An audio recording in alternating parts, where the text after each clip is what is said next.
রাকিব ভাই কই যান কই যান? রাকিব ভাই কই যান? আরে যাই একটু গ্রাউন্ডে যাব, ওই যে ওইদিকে খেলা চলতেছে তো ওইদিকে যাব। আজকে তো বাংলাদেশে খেলা সন্ধ্যার সময় 6টার সময়। আপনি কোন দল সাপোর্ট করতেছেন? অবশ্যই 100% বাংলাদেশ। আর আমি তো আয়ারল্যান্ডের বিপক্ষে সাপোর্টার আমি। আরে মিয়া, তুমি আয়ারল্যান্ডের সাপোর্ট করে বাংলাদেশের মাটিতে বসবাস করো। আয়ারল্যান্ড তো 100% জিতবো আজকে। আরে বাংলাদেশের প্লেয়ারকে চেনো? তুমি চেনো? বাংলাদেশের প্লেয়ার তো আমি সাপোর্ট করি না, আমি আয়ারল্যান্ড সাপোর্ট করি। আয়ারল্যান্ড তো অনেক শক্তিশালী টিম। আরে বাংলাদেশের শুরু থেকে শেষ পর্যন্ত 11টাই টাইগার। 11টা টাইগারের সাথে ওরা পারবো? বলেন দেখি কে টাইগার? আপনার টাইগারের নাম শুনি। এক কেমন নম্বরে টাইগার? যদি টাইগারের নাম শোনেন, পারভেজ হোসেন ইমন চিতাবাঘ। 2 নম্বর ও টাইগার চিতাবাঘ আপনার আছে নাকি? তানজিদ হাসান তামিম টাইগার। হ্যাঁ। 3 নম্বর সাইফ হাসান টাইগার। 4 নম্বর লিটন দাস কুমার টাইগার। সর্বনাশ। সর্বনাশ হৃদয় টাইগার। সর্বনাশ। 6 নম্বর চুনগাম সিংহ। এইটাই শুধু সিংহ, সিংহ বনাম টাইগার। সর্বনাশ করে দিছে। চুনগাম চাবে চাবে মারে এই প্লেয়ারটা। তাহলে তো সর্বনাশ। তাহলে তো আমার কি হবে আজকে? আমার তো আয়ারল্যান্ড জিতবো ইনশাল্লাহ। অবশ্যই হারাবে। না না না, আপনার কথা আমি মানতে পারতেছি না। আরে আরো টাইগারের নাম শোনেন। বলেন দেখি কে আছে আপনার টাইগার? সিংহ রিশাদ হোসেন। সর্বনাশ। নাসুম টাইগার। আরো কেউ আছে নাকি আপনার টাইগার ভাই? আরে ভাই টাইগারের শেষ নেই, 11টা টাইগার। আপনাকে আমি কতবার বলি। তারপরের নামটা শোনেন।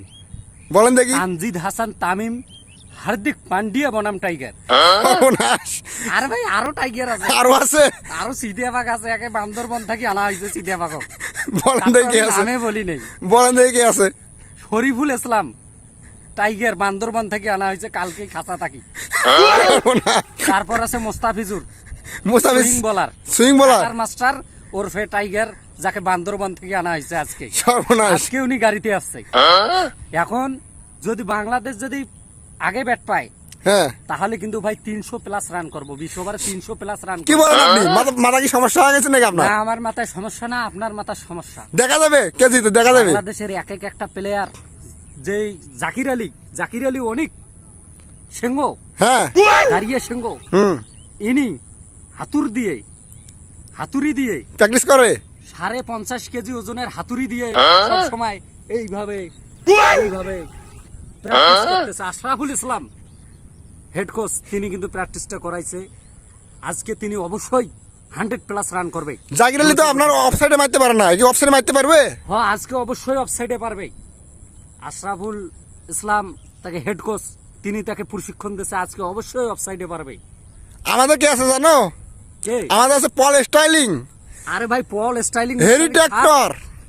টাইগারকে দেখলে যেমন বনে কিছু থাকে না, পশু পাখি, আজকে বাংলাদেশ আগে যদি ব্যাট পায় তাহলে 300+ রান করব, পরে যদি ব্যাট পায় তাহলে 15 ওভারে ম্যাচ জিতবো। আপনার সঙ্গে কথা থাকলো। আজকে খেলার পরে আপনার সঙ্গে কথা হবে কালকে। আচ্ছা, আপনার খেলা পরে আপনারা আমি দেখে নিতেছি। হ্যাঁ, দেখে নেন, খেলার পর আপনার সাথে আমার কথা হবে। আচ্ছা, দেখতাছি।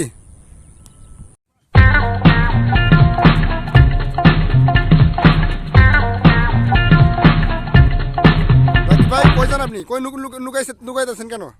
আস্তে রে ভাই, আস্তে আস্তে। কেন কি হয়েছে আপনার? আরে আস্তে, কথা কইছ নে। কি হয়েছে? কি আসবে? ভয় পাইতেছেন কেন আপনি? আরে ভাই আসবে, আশিক ভাই। কেন আপনি ভয় পাইতেছেন কেন? আরে ভাই শুনবেন কি সেটা? বলেন দেখি আপনার মনের দুঃখটা। ভালো লাগবে, এই পাশে আইসো। কি হয়েছে? তোমার কি হয়েছে বলো। বুঝতেছি না, তুমি এত পালাইতেছো কেন, লুকাইতেছো কেন?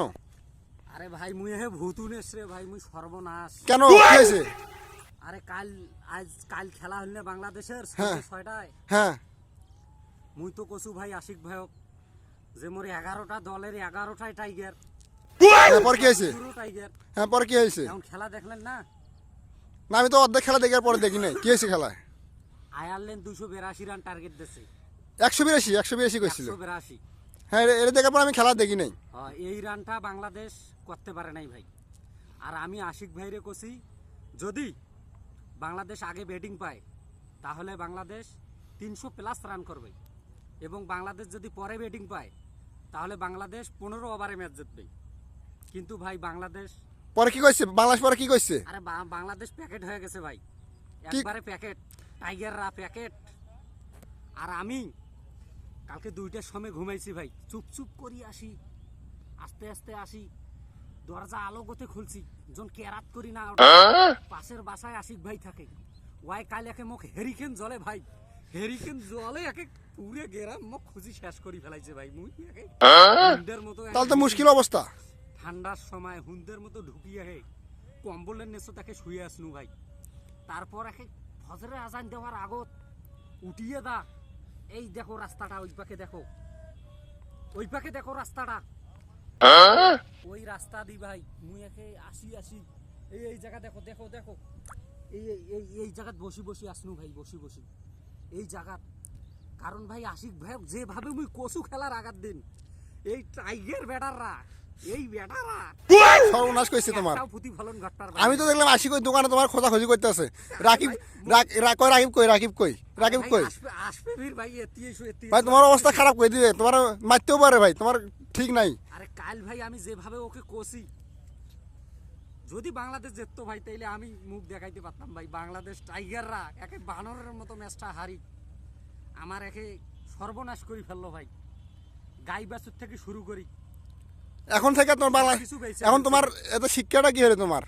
শিক্ষাটা হইতেছে ভাই বাংলাদেশকে নিয়ে আর আমি কখনো কোনো লেকচার দেব না ভাই। অস্ট্রেলিয়া, নিউজিল্যান্ড এদেরকে নিয়ে লেকচার দেব, কিন্তু বাংলাদেশকে নিয়ে আমি কোনোদিন আর বাজি ধরবো না। তোমার কাছে উগান্ডা ভালো না বাংলাদেশ ভালো? আমার কাছে বর্তমান উগান্ডাই ভালো ভাই, যে খেলার কারণে আমি মুখ দেখাইতে পারতেছি না। আপনি যেহেতু বললেন আশিক ভাই আমারে খুঁজতেছে, দোকানে খুঁজতেছে, সবাই জিজ্ঞেস করতেছে রাকিব কই। পাইলে তো ভাই আমার জীবন শেষ ভাই। আমার জীবন একে হাতত নিয়ে নেবে ভাই, আমার জীবন হাতত নিয়ে নেবে। তোরা কোনো কন্যা মুই আজ এড়ে থাকি, একবারে টিকিট কাটি একে ভারত পালাম, ভারত একে নদী নদী নদী পথে যাবেন নাকি আবার? নদী পথে এন্ডিয়ে যাম, তাছাড়া মোর আর বাসন নাই। একবারে পরে আসিম দাড়ি দুড়ি গাজাইবে একবারে মুরব্বী সাজি, তারপরে আসিম। আশিক ভাই কেবু কন্যা ভাই মুই গেনু। আচ্ছা যাও যাও, তুমি এই ব্যবস্থা করো, না তোমার অবস্থা খারাপ করে দিবে।